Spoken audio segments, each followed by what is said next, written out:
வணக்கம். நான் உங்கள் அன்பான சயின்டிபிக் வேதிக் அஸ்ட்ராலஜி பேசுகிறேன்.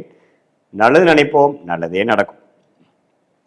இப்போ பார்த்தீங்கன்னா, விருச்சிக ராசிக்காரர்களுக்கு 2025 ஜூன் மாதம் எத்தகைய ஒரு மாதமாக இருக்க போகுதுங்கிறது நம்ம பார்க்க போகிறோம். அதுக்கு முன்னாடி நம்ம சேனல் ஃபஸ்ட் டைம் வரவங்க மறக்காமல் சப்ஸ்கிரைப் பண்ணுங்கள். ஸோ தட் தொடர்ந்து நம்மளோட வீடியோஸ் வந்து அடையும். அறிவியல் சார்ந்த முறையில் நம்ம நம்மளுடைய ஜோதிட கருத்துக்களை பார்த்துட்டு இருக்கோங்கிறது தெரியும்.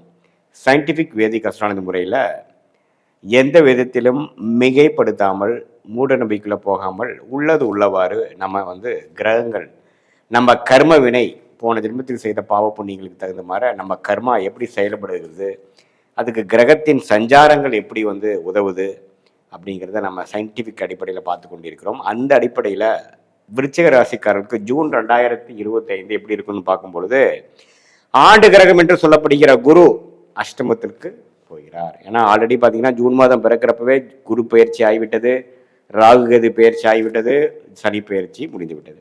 ஸோ அப்படி பார்க்கும் பொழுது இதுவரை 7ஆம் இடத்துல இருந்த குரு பார்த்தீங்கன்னா மே 14ஆம் தேதியே பார்த்தீங்கன்னா அஷ்டமத்தில் விருச்சிக ராசிக்கு போய் தன் வீடான 2ஆம் வீட்டை பார்க்கிறார்.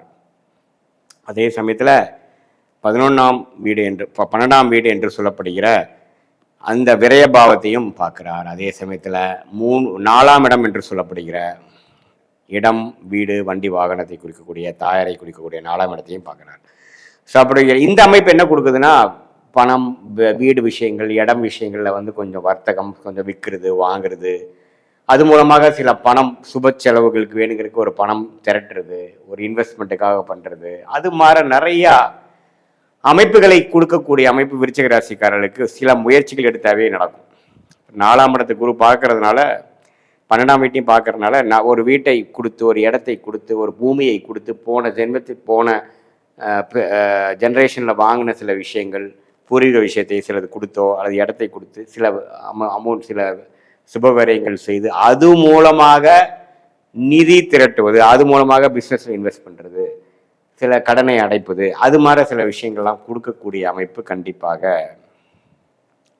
விருச்சிக ராசிக்காரர்களுக்கு உண்டு. அதே சமயத்தில் இதுவரை 4ஆம் இடத்துல சனி 5ஆம் இடத்துக்கு போய் 2ஆம் இடத்தை பார்க்குறார், 7ஆம் இடத்தை பார்க்குறார். ஸோ திருமணத்தில் இருக்கக்கூடியவங்க, பார்ட்னர்ஷிப், அது மாதிரி இருக்கிறவங்களுக்குலாம் சனி 3ஆம் பார்வையாக 7ஆம் இடத்தை பார்ப்பது, குழந்தைகள் விஷயத்துக்காக கொஞ்சம் மெனக்கெடுதல், அது மாதிரி விஷயங்கள்லாம் சனி 5ஆம் இடத்துக்கு கொடுக்கக்கூடிய அமைப்புகள் இருக்குது. அதே சமயத்தில் ராகு, இதுவரை ராகு 5ஆம் இடத்துலேருந்து ராகு 4ஆம் இடத்துக்கும், கேது 11ஆம் இடத்துலேருந்து கேது 10ஆம் இடத்துக்கும் போய் இந்த மாதிரி ராகு கேதுகள் எப்பவுமே 4-10க்கு வரும்பொழுது தொழில் விஷயங்கள், வேலை விஷயத்தில் அதிக மும்முரம், அதிக முயற்சி, புதிய புதிய சீர்திருத்தங்களை கொண்டு வருவது, புரட்சிகளை கொண்டு வருவது, சிலதை மூடுவது, சிலதை திறப்பது, அப்படிங்கிற மாதிரி பல மாற்றங்கள் தொழில் வேலை ரீதியாக கொடுக்கக்கூடிய அமைப்பு தான் இந்த ராகு கேது. குறிப்பாக ராகு திசை நடக்கிறவங்க, குரு திசை நடக்கக்கூடிய விருச்சிக ராசிக்காரங்க, கேது திசை நடக்கிற விருச்சிக ராசிக்காரர்கிட்ட நான் சொன்னதெல்லாம் நல்லாவே நடக்கும்.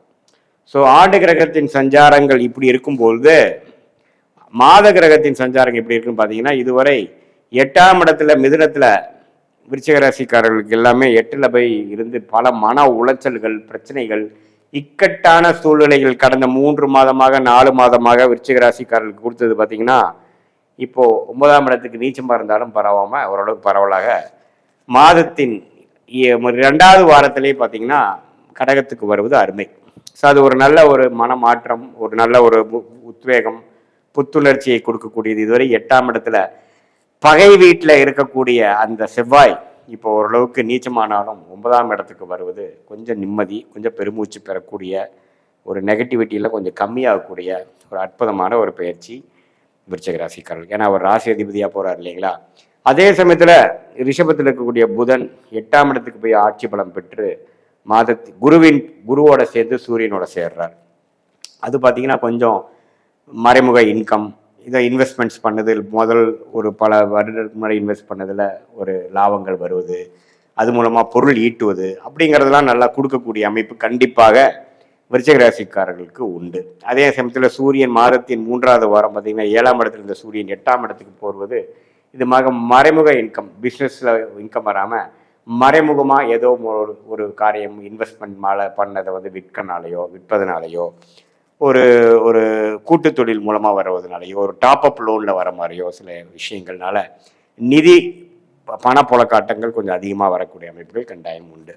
ஸோ இந்த ஜூன் மாதம் பார்த்தீங்கன்னா வாழ்க்கை அடுத்த கட்ட வாழ்க்கைக்கு மாறக்கூடிய சில ஒரு வருடமாக நம்ம கஷ்டப்பட்டுட்டு இருந்த கடன் தொல்லைகள், சில கொடுக்கல் வாங்கல சிக்கல்கள், சில பண டைட், அது மாதிரி விஷயத்தெல்லாம் கொஞ்சம் குறைக்கக்கூடிய சொல்யூஷன் கொடுக்கக்கூடிய நிதி புழக்கத்தை அதிகப்படுத்துறதுக்கு சில பண சொத்து விரயங்கள், சில கூட்டு அமைப்புகள், சில லோன், அது மாதிரி கடன் விஷயங்கள் மூலமாக பொருள் ஈட்டை நம்ம சில சொல்யூஷன் பெறக்கூடிய அமைப்பு வந்து விருச்சிக ராசிக்காரர்களுக்கு இன்வெஸ்ட்மெண்ட் லைனில் இருக்கிறவங்க, தொழிலதிபராக இருக்கிறவங்க, வியாபாரத்தில் இருக்கிறவங்க வரும். அதே மாதிரி உத்தியோகத்தில் இருக்கிறவங்களுக்குலாம் பார்த்தீங்கன்னா வெளிநாடு போகிறது, ஒரு வேலையை விட்டு இன்னொரு வேலை மாறுறது, ஒரு டாப்அப் லோன் போட்டு ஒரு வண்டி வாகனம் மாற்றுறது, இது மாதிரிலாம் நிறையா கொடுக்கக்கூடிய அமைப்புகள் கண்டிப்பாக இருக்குது. இதே மாணவர்களுக்கெல்லாம் நல்லா படிக்கக்கூடிய அமைப்பு, வெளிநாடு போகிறது, வெளிமாநிலத்தில் போய் ஹையர் ஸ்டடீஸ்க்காக படிக்கிறது, இது மாதிரிலாம் நல்லாவே நல்லா ஓரளவுக்கு சாதகமான பலன்களை கொடுக்கக்கூடிய அடுத்த கட்ட வாழ்க்கையில் நகர்த்தக்கூடிய ஒரு முன்னேற்ற பாதைக்கு போகக்கூடிய ஒரு அற்புதமான ஒரு அமைப்பு இருக்குது. அதே சமயத்தில் குழந்தை செல்வத்தை எதிர்பார்க்குறவங்க என்னதான் குரு அஷ்டமத்தில் போனாலும் ஓரளவுக்கு ஒரு ஆப்ரேஷன் மூலமாகவோ, ஒரு சர்ஜரி மூலமாகவோ, ஒரு ட்ரீட்மெண்ட் மூலமாகவோ பெறக்கூடிய அமைப்புகள் கட்டாயம் உண்டு. ஸோ இதுதான் பார்த்தீங்கன்னா ஒரு ஓவராலாக அந்த ஆண்டு கிரகத்தின் சஞ்சாரமும் மாத கிரகத்தின் சஞ்சாரம் மூலமாக விருச்சிக ராசிக்காரர்களுக்கு வரக்கூடிய அமைப்புகள் நம்ம பார்க்குறோம்.